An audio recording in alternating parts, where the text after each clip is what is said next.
Hey guys, so for today's topic that I want to discuss is something that I've kind of had to quickly adjust to, and I'm still adjusting to it. I don't think I'll adjust to it anytime soon, but it's getting easier, and that is solitude.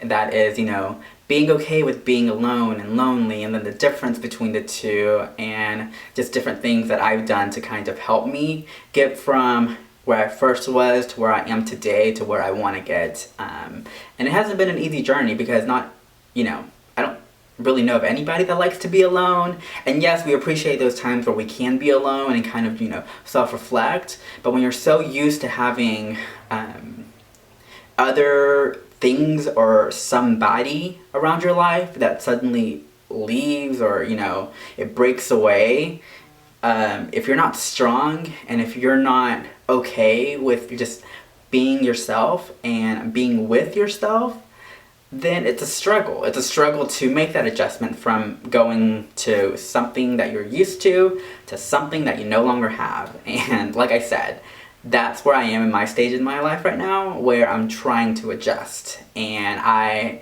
went out to dinner with a few of my friends a few days ago, and we kind of talked about, being alone. We also talked about the difference between being alone and being lonely, and I don't think it was until I had that conversation where it kind of made sense to me.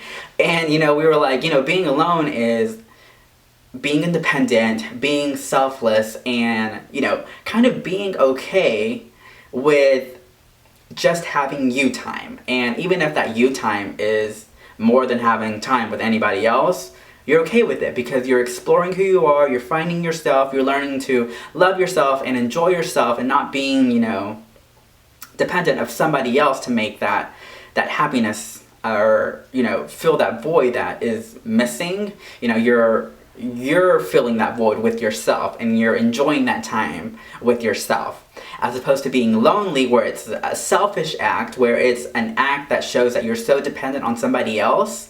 And I think we have a lot of relationships that are that way because we like to be clingy to people, or at least on my part, I like to be clingy to people. And if something's there and I know it's there, it becomes comfortable. And so whenever it's taken away, or if it leaves, or if it breaks away, then it kind of leaves you in this stage of confusion. And sometimes we know how to deal with it, but a lot of times we don't. And I think that's where I've been for the past few weeks or so, is not really knowing what to do with so much time with myself. And it wasn't until just a few days ago where this became a thing that I started to slowly be okay with being alone. And I enjoy that time right now because it is helping me, I guess, develop in a mindset that you're not always going to have that companionship or those materialistic things there to make you happy, and you kind of have to be okay with that. And again, still taking quite some time and struggle to get adjusted to, but I can see progress, and I like what I'm seeing, and it feels good to say that and to really mean it, as opposed to just, oh, I don't need them, or oh, I don't need that, or my life is so much better than it was before, because it's not, and that would be me lying to myself just to make me feel better temporarily. And like I said, it wasn't until my friends and I were discussing that there's a huge difference between being alone and being lonely. And I guess we don't really take the time to see it because we're so used to them meaning the same thing. And even by definition, they're very similar.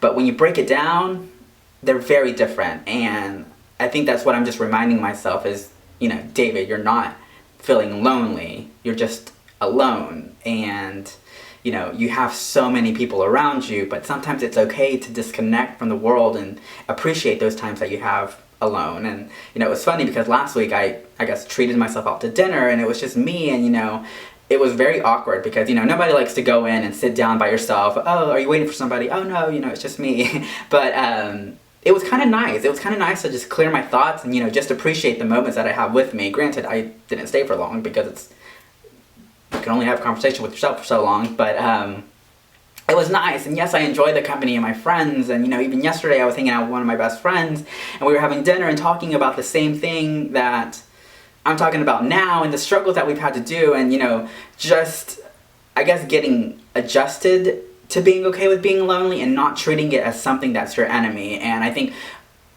for the two of us, we were discussing, for the longest time it was, because, you know, we would be alone and we would wonder, you know, man, what's my life come to where I don't have friends, or, you know, that's the time that you kind of use to, in a way, beat yourself up, because if you're not in a positive mindset and if you're not okay with that solitude, then it becomes a negative thing. And I think that's where it switches to being lonely, and where you're kind of feeling sorry for yourself whenever you don't have that void there, feeling that loneliness or feeling that alone time. And, you know, while we were going back and forth with it yesterday, it just kind of made sense, which is why I wanted to talk about it today, because while I'm still trying to adjust to all this alone time that I have, especially with, you know, some of my friends not being nearby. My mom's been gone for a whole month out of the country, and I haven't really talked to her.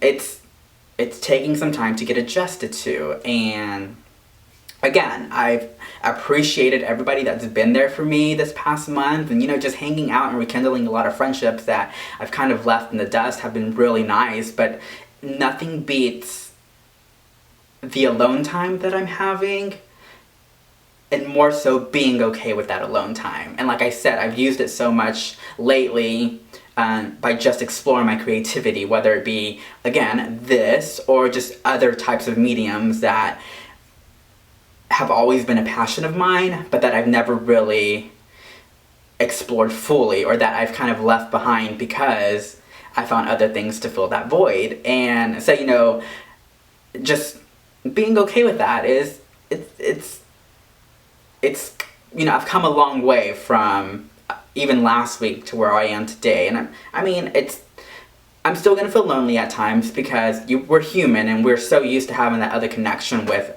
another body or another thing, you know, whether it be an actual human or materialistic items. But, you know, I think we gotta clear our minds sometimes and, you know, be okay with being lonely, and knowing the difference between being lonely and being alone, and finding that independence where you're okay to just have you time. Because if you're not okay with having you time and being alone, then you're never gonna be okay with being alone, even if you're in a relationship with friends, or, you know, personal or love interest, whatever it may be, and you're always gonna be so dependent on somebody else to bring you that happiness and fill that void. And whenever that goes away, because it might, you're gonna go back to square one of being alone and feeling sorry for yourself and wanting something to come and fill that void, even though it might be temporarily. And I think that's what I'm learning right now, and that's the difference where I'm at right now. And yeah, I'm just learning to be okay with being alone, and, you know, taking this time for myself to enjoy myself, to learn from myself and learn more about myself and develop into, you know, what I want to be later in life, and just love myself. And I think I'm doing a pretty good job of it, and it's nice. It's nice to say that I'm enjoying me time, because I really am. But yeah, so I think that's all I have for you guys today, and I will see y'all tomorrow. Bye.